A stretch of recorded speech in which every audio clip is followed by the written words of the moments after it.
Valentin. Chida. Aussi. Ponto Novo. No, ma ko wiyete. Que ton père.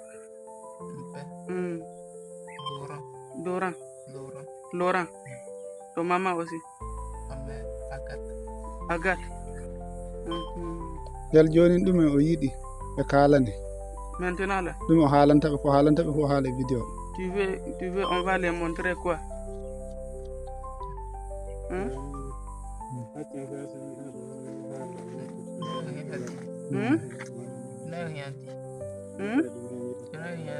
Maintenant là, tu veux, on va les montrer quoi? On va faire vocal, les montrer ici. On va les montrer quoi? Faut parler. Je sais pas là où je sais pas là où je suis. Tu vas me parler sûrement. Nous là, même si tu ne connais pas, nous là, on connaît. Faut parler. Silence. Voilà l'âme favorable de ce gouvernement de la rupture. Pendant que nos soldats tombent au nord, que des familles sont brisées, que le Bénin saigne, le gouvernement de M. Guillaume Athanase Patrice Talon, lui, se tait. Et moi, je pose la question. À quoi sert un gouvernement qui ne parle pas à son peuple? Le jeudi 18 avril dernier, une autre attaque terroriste a eu lieu avec des soldats béninois tombés au point triple. Je ne sais pas s'il faut encore le rappeler, la zone frontière entre le Bénin, le Burkina Faso et le Niger. Ce matin, j'ai le moral bas. J'ai le cœur qui saigne. En fait, je suis tombé sur une vidéo que je voudrais partager avec vous. Je vous invite d'abord à la suivre et je vous reviens pour mon décryptage. À tout à l'heure. Nous sommes le 19 avril 2025. Peuple d'Afrique, recevez nos salutations. Belle nature, depuis quelque part au Mali. C'est d'ici que nous avons suivi la propagande de certains médias d'influence contre la mémoire de certains Africains tombés en martyrs en République du Bénin.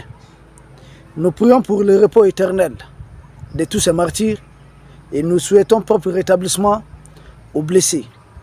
Mais la question que nous posons, pourquoi désinformer? Pourquoi mentir? Quand il y a une attaque, il y a une attaque. Vous savez, c'est la même chose qui s'est passée ici chez nous au Mali, autrefois. Les bilans vrais n'étaient pas communiqués. Jusqu'à la venue de ces patriotes pour libérer, pour sauver notre pays. C'est ce qui s'est passé au Burkina, au Niger. On camouflait. Les terroristes attaquaient, massacraient des militaires, mais on faisait croire que c'était à peine 5 ou 6, 10... Non. Parce que derrière cette agression des terroristes, de telles agressions sauvages aussi barbares, cache l'impréparation de beaucoup des armées. Vous savez, autrefois au Mali, tous les militaires, même au Burkina, le président Ibé l'a dit, chaque militaire n'avait pas une arme individuelle. Il a failli la venue de ces patriotes au pouvoir. Et je vois tristement la même chose se répéter au Bénin. Quand des mercenaires politiques sont aux affaires, sont à la commande, il y a une double attaque contre des positions des militaires de l'opération Mirador. Une opération censée lutter contre la pénétration des troupes des terroristes qu'on fait appeler des djihadistes. Je ne sais pas à quel dessein on les appelle des djihadistes. C'est pour contrer ces terroristes, les empêcher de mettre pied au Bénin. Malheureusement, ils y sont. Et où ça? Au niveau du parc W. Le même parc W où vous avez certains dispositifs de militaires étrangers non officiels. Et l'attaque a été menée au niveau de la zone de Koudou, le triple point d'eau, c'est-à-dire au niveau de la zone des 3 frontières, c'est-à-dire le Bénin, le Burkina et le Niger. Nous sommes dans la nature, hein. Excusez-nous pour la vache qui meugle. Donc, nous sommes au niveau de la zone des 3 frontières. L'attaque a eu lieu à ce niveau. Et les bilans avancés par les officiels du Bénin aux ordres des médias propagande. On parle de 8 morts, de 13 blessés. J'ai dit, vous êtes sérieux? Ayez pitié au moins des enfants des gens. Ayez le courage de donner le vrai bilan. Nous avons été chercher les informations. Nous avons des frères, des sœurs bien placés aussi au Bénin. il y a autour de 70 morts. Je n'ai pas dit 50, 60. Je parle de 70. C'est un carnage presque ce qui s'est passé. Et les militaires béninois, au moment que je suis en train d'enregistrer cette émission, savent de quoi je suis en train de parler. Nous devons communiquer pour rendre hommage à ces militaires qui sont tombés armes à la main. Nous devons simplement dire aux autorités, trébucher, tomber, ce n'est pas un problème. On dit à Bambara, Sanika Digi Bignorola et Talonayurami. Au lieu de vous attarder sur votre point de chute, attardez-vous, cherchez à connaître pourquoi vous êtes tombé. La cause est toujours importante. Pourquoi des terroristes, des bandits qui arrivent à bord de motos s'attaquent aux positions de nos armées, se promènent tranquillement et puis repartent? Patrice Talon avait stationné 3000 militaires, c'est ce qu'on avait dit. Mais une troupe combattante, c'est combien? Avec quel matériel? Combien de drones de combat? Quand il y a le dernier carnage du mois de janvier, l'avant-dernier, on a dit à Patrice Talon qu'il faut, ne venez même pas avec l'AS, mais chercher des bons partenaires pour l'armée du Bénin. Allez voir les Russes s'il le faut, allez voir les Turcs, trouver des bons partenaires. Maintenant, à lieu et place, on a vu la junte macronienne, Emmanuel Macron, qui a livré un avion anti-criquet aux militaires béninois. Un avion anti-criquet peut faire quoi contre ces gens, cette horde qui arrive souvent à bord de 60 motos, 100 motos, ou même par endroit 200 motos, là où vous avez positionné à peine 100 militaires, 200 militaires. Donc ils vous surpassent parce qu'ils bénéficient de l'effet de surprise. Oh, vous êtes allé prendre un avion anti-criquet, venir positionner l'avion à ce niveau. Et puis on a invité des officiels du Bénin pour cette cérémonie. Si vous osez nous donner un tel avion là, nous on met ça à la poubelle, à la ferraille, tout de suite. Parce que ça ne sert à rien. Ça ne peut même pas demander aux Béninois si l'avion est opérationnel. À quoi a servi cet avion lors de cette double attaque? Où étaient ces avions? J'ai dit même ces avions. Où était ce seul avion? Nulle part. Donc arrêtez de vous mentir, Patrice Talon. Arrêtez de mentir à votre peuple. C'est très grave ce qui se passe. Ouvrez les yeux en lieu et place. Après, juste à côté de l'avion anti-criquet d'Emmanuel Macron, il dit avoir signé un partenariat de sécurité, de défense. En tout cas, ça a été redynamisé avec l'oncle Sam. J'ai dit, mais vous mentez à vous-même. L'oncle Sam avait sa plus grande base de drones en Afrique, ici au Niger. Et cela a empêché l'armée du Niger avec Bazoum. J'ai dit l'armée du Niger, excusez-moi. Est-ce que cela a empêché M. Bazoum, ce monsieur qui prenait en otage le peuple nigérien, cela avait empêché Bazoum de signer un accord avec des terroristes, libérant massivement des terroristes, payant des terroristes, et les terroristes utilisaient les mêmes fonds pour aller s'armer encore contre le même Niger et contre d'autres pays de l'Est et même au-delà de l'espace AES. Et cela a empêché les terroristes de le faire. Pourtant, l'oncle Sam était au Niger. Ils sont au Niger, ils avaient tous les dispositifs. Il y avait Takuba au Mali, il y avait Barkhane au Mali, il y a Fort Sabre au Mali, il y avait Barkhane au Niger, jusqu'au Tchad. Est-ce que cela avait empêché toutes les attaques que nous on subissait? La réponse évidemment c'est non. Moi je pense qu'on doit apprendre des erreurs des autres pour s'améliorer rapidement, ne pas tomber dans les mêmes erreurs. Mais moi je suis surpris de voir le grand frère Patrice Talon retomber dans les mêmes erreurs. Quand les attaques ont commencé ici, nous on a fait venir qui? Serval, MINUSMA, Barkhane, Takuba, les forces spéciales européennes. Mais je vous assure que l'agression qui avait lieu uniquement au nord de notre territoire, comme c'est actuellement le cas au Bénin, s'est propagée au centre et même au sud du Mali. Et plus grave, en pleine attaque, même nos blessés, on ne pouvait pas les évacuer. Il fallait d'abord l'autorisation de Serval ou de Barkhane. Et les mêmes personnes qui ont été expulsées ici pour insuffisance des résultats, pour incompétence, pour accointance avec des groupes terroristes. Je vois Patrice Talon renouer avec les mêmes personnes et cette fois-ci, lui, il bénéficie d'un avion anti-criquet. Ah, les dirigeants africains. Les dirigeants africains. vous nous faites souffrir. Parce que vous, vos familles ne sont pas attaquées. Même vos larbins, là, ceux qui prennent vos sacs là, vos sacs à main, leur famille, tout le monde est à l'abri. C'est nous qui vous envoyons à l'abattoir. Oui. Vous envoyez des gens à l'abattoir. Pour vous, ouais, il suffit de faire un communiqué. Et même le communiqué en défend. Il faut prendre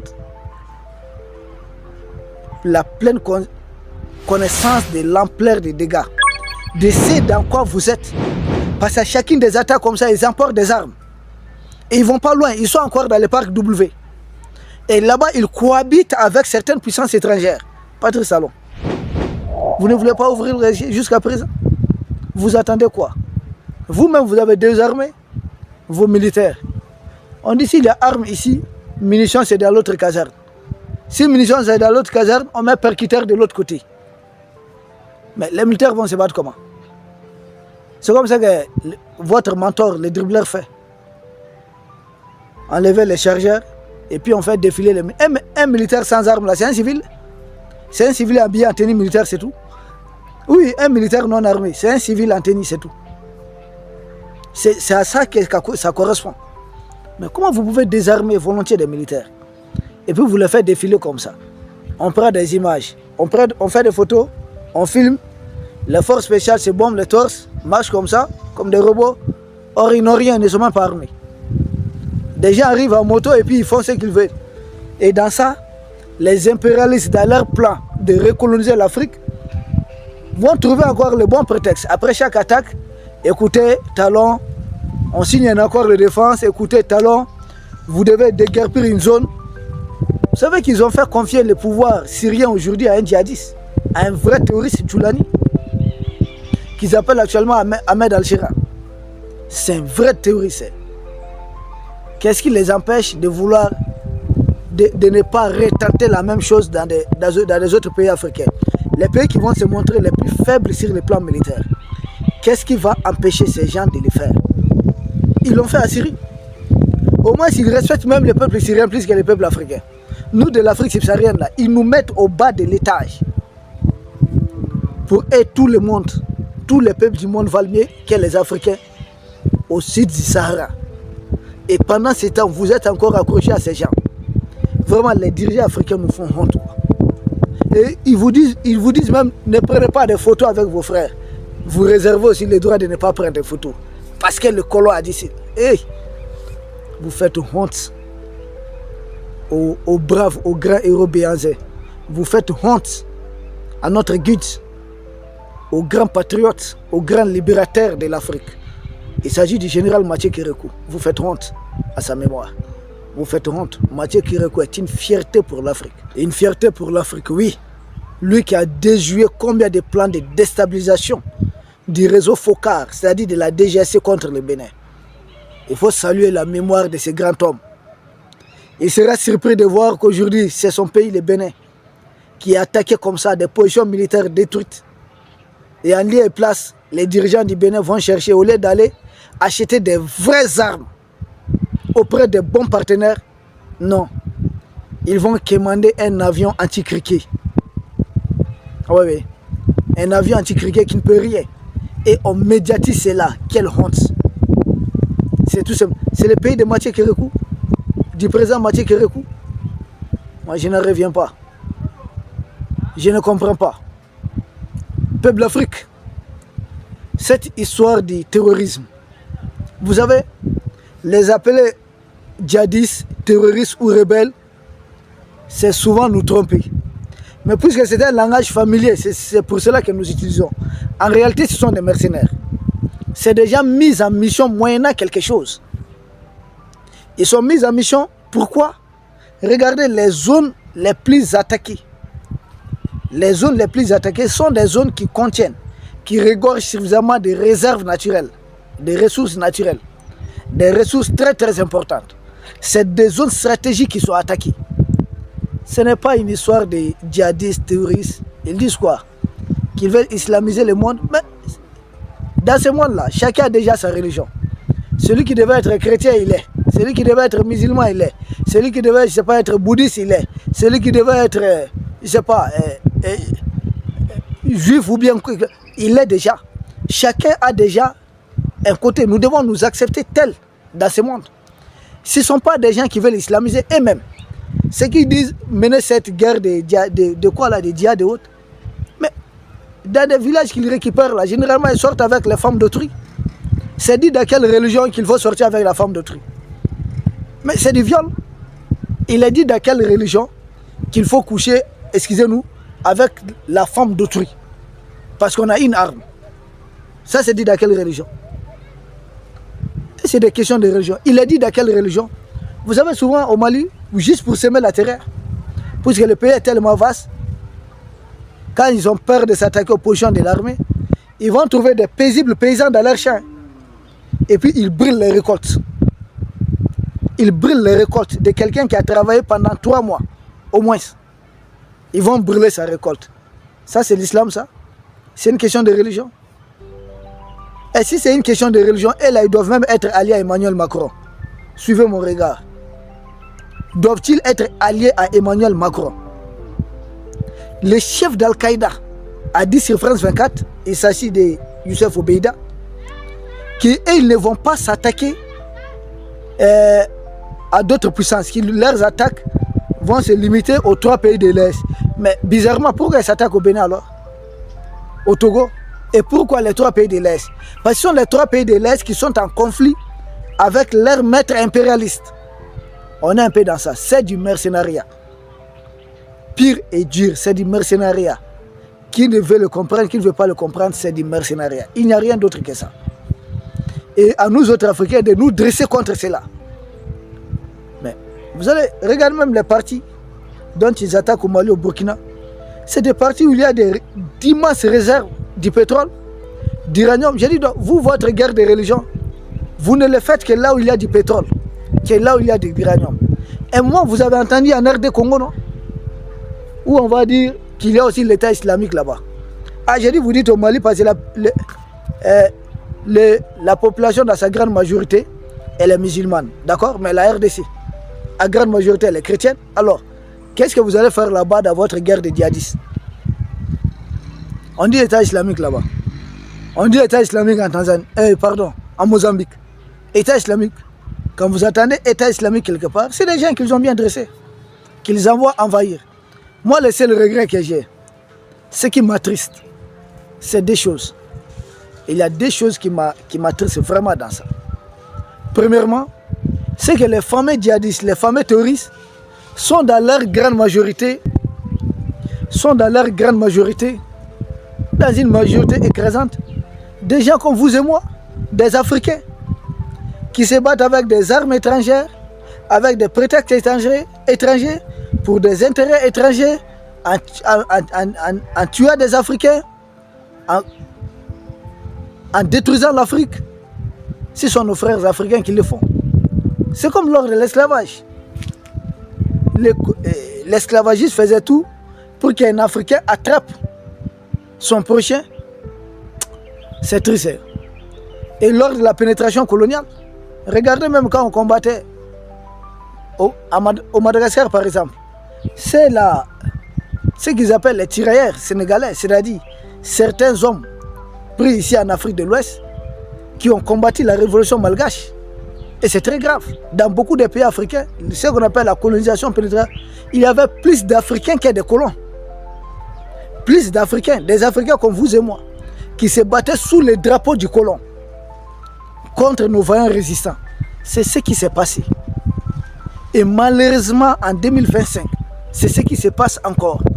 Des Africains, cette fois-ci, qui se disent djihadistes, terroristes ou rebelles, qui se battent sous le drapeau des mêmes impérialistes contre leurs frères africains. S'il y a quelque chose qui me fait mal, quelque chose qui m'attriste, réellement c'est ça.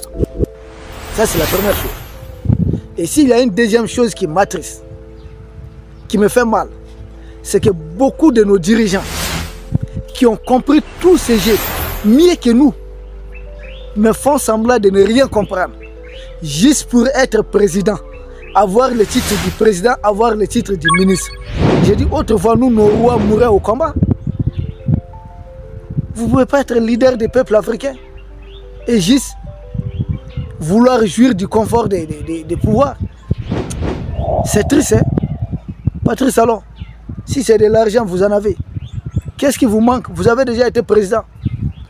Vous pouvez vous faire remplacer intelligemment, mais par quelqu'un qui va réellement combattre ce système.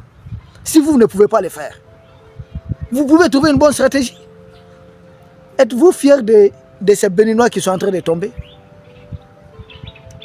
Êtes-vous fiers réellement de ces Béninois?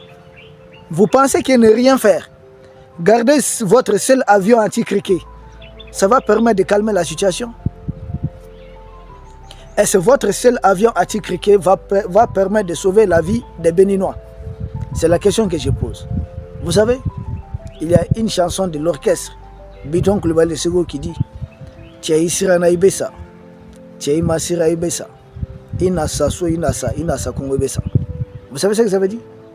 Un homme, que vous ayez peur, vous n'échapperez pas à la mort.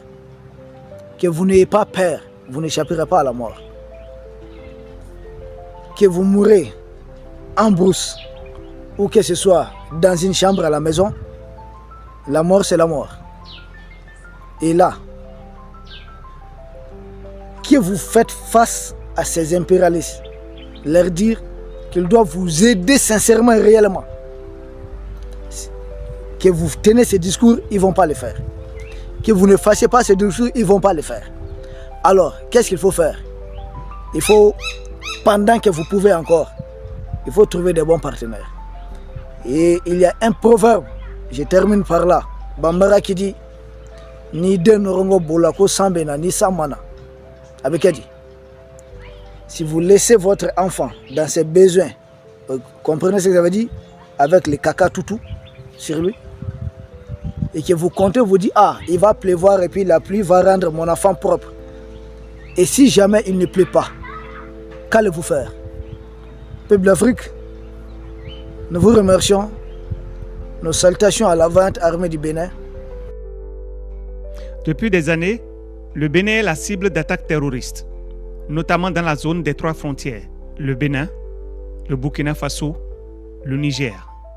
Le 8 février 2022, 8 personnes ont été tuées dans le parc national d'Ouvé lors d'une attaque terroriste. L'une des plus meurtrières de l'histoire du pays, disait-on à l'époque. Dans la nuit du 16 au 17 avril 2024, une attaque contre un poste douanier à Malanville a fait 3 morts, dont 2 civils. Le 10 janvier de cette année, c'est 35 soldats béninois qui ont trouvé la mort, toujours dans cette même zone. Et encore une fois, silence radio. Les Béninois n'apprennent la nouvelle que sur les chaînes étrangères et sur les réseaux sociaux. Le gouvernement, quant à lui, préfère distribuer 15 millions de francs CFA aux familles éplorées. Et cette semaine encore, le jeudi 18 avril 2025, une nouvelle attaque a eu lieu au même endroit, avec des soldats béninois tombés les armes à la main. Certaines sources parlent de 8 morts et 13 blessés, d'autres parlent de 70 morts. Pour ceux qui, dans la République, qualifient la deuxième source de diffamation, je voudrais vous demander ceci. Quel chiffre votre gouvernement a donné pour que vous qualifiez celui des autres de diffamation? C'est comme l'imam d'une mosquée qui demande à ses fidèles le 25 décembre de ne pas partager la nourriture de Noël avec les chrétiens parce que c'est haram, c'est un péché. Mais lui-même, l'imam, n'a pas préparé pour ses fidèles. Alors, veut-il que ses fidèles meurent de faim par obéissance à sa parole? Mais ce qui me cœur dans cette histoire, c'est que jamais le gouvernement de Patrice Talon, mis à part la nomination d'un certain comédien expert dans les invectives, comme ministre conseiller à la sécurité ou à la défense, lui, Patrice Talon, son gouvernement ne fait aucun communiqué officiel chaque fois que ces événements surviennent. Chaque fois que des vies béninoises sont fauchées sur le champ de bataille, c'est toujours par des canaux étrangers que nous avons l'information. Si ce n'est pas RFI, France 24, TV5 Monde, c'est alors sur les réseaux sociaux que vous avez l'information. Pourtant, vous vivez dans le pays. Jamais vous ne savez lequel de ces chiffres est crédible. C'est vrai que l'armée est qualifiée de grande muette. Les généraux ne peuvent rien dire. Pourtant, les médias indépendants qui pouvaient communiquer sur ces faits graves sont tous fermés par le pouvoir autoritaire de Patrice Talon. Pourquoi ce sont les autres qui doivent nous informer de ce qui se passe chez nous? Si M. Patrice Talon et son équipe savent qu'ils sont incapables de communiquer, pourquoi musellent-ils alors les médias indépendants? Imaginez un jeune soldat, Kofi, 24 ans, originaire de Parakou. Il s'est engagé dans l'armée béninoise pour défendre son pays, défendre sa patrie, pour protéger ses compatriotes. Jeudi dernier, il est tombé au champ d'honneur, laissant derrière lui une mère inconsolable, une sœur en larmes et une fiancée qui ne verra jamais leur rêve de mariage se réaliser. Et pendant ce temps, le gouvernement garde le silence. Et vous, les chefs militaires, je m'adresse particulièrement à vous, Monsieur Fruitier Gbagedi, général de l'armée béninoise. Vous regardez vos hommes mourir encore et encore dans le silence, dans l'inaction, dans la confusion. Et vous ne dites rien. Je vous rappelle qu'en 2017, le général français Pierre de Villiers a démissionné parce que le président Macron avait réduit le budget de l'armée. Il a démissionné. Pas dignité, pas honneur. Et vous, mon général, avec tout le respect que je vous dois, que faites-vous? Accompagner un chef qui pense tout savoir, qui préfère s'acoquiner avec l'armée française plutôt que de pacifier ses relations régionales pour lutter efficacement contre le terrorisme? Un président qui préfère se contenter d'un don d'avion d'une Cessna au lieu d'équiper son armée avec des drones pour aller détruire ces criminels dans leur dernier retranchement. Au lieu que ce soit nous qui attaquons les terroristes, ce sont eux qui nous attaquent et nous nous contentons de nous défendre. Vous préférez attendre que les criminels viennent attaquer avant de réagir. Est-ce pour cela que vous avez prêté serment? Pour enterrer vos hommes dans le silence? Vous avez prêté serment pour voir ces enfants dont vous avez la responsabilité mourir sous vos yeux comme des mouches, vous contentant juste de dire qu'un seul centimètre carré du territoire n'est cédé aux terroristes? Si vous ne ressentez plus rien en voyant tomber vos frères d'armes, alors démissionnez, même si la démission n'est pas de nos coutumes. Mon général, si votre loyauté va plus aux privilèges qu'à vos soldats, alors vous êtes complice. Vous avez aussi des enfants, des familles, des frères et sœurs. Alors ne laissez pas mourir ceux des autres dans l'oubli juste pour rester dans les salons dorés du pouvoir. Le silence de ce gouvernement de la rupture est un crime moral. Et tant qu'il ne parlera pas, nous parlerons. Parce que le peuple mérite la vérité. Je ne vais pas dire plus que ça ce matin. Merci à toutes et à tous d'avoir regardé cette vidéo. S'il vous plaît, si vous vous sentez concerné par la vie de nos soldats qui sont au front, alors partagez au maximum cette vidéo. Partagez-la au maximum afin que ceux qui laissent nos frères et sœurs mourir au front puissent la voir et se réveiller de leur profond sommeil. Puisqu'il est temps qu'ils prennent des décisions qui s'imposent. Désormais, nous souhaitons que notre armée soit dans l'action plutôt que dans la réaction. Cessons de dire il n'y a que 8 morts. Même une seule vie est très importante. Notre armée n'est-elle utile que pour tirer sur ses citoyens? Notre armée n'est-elle utile que pour mater la population?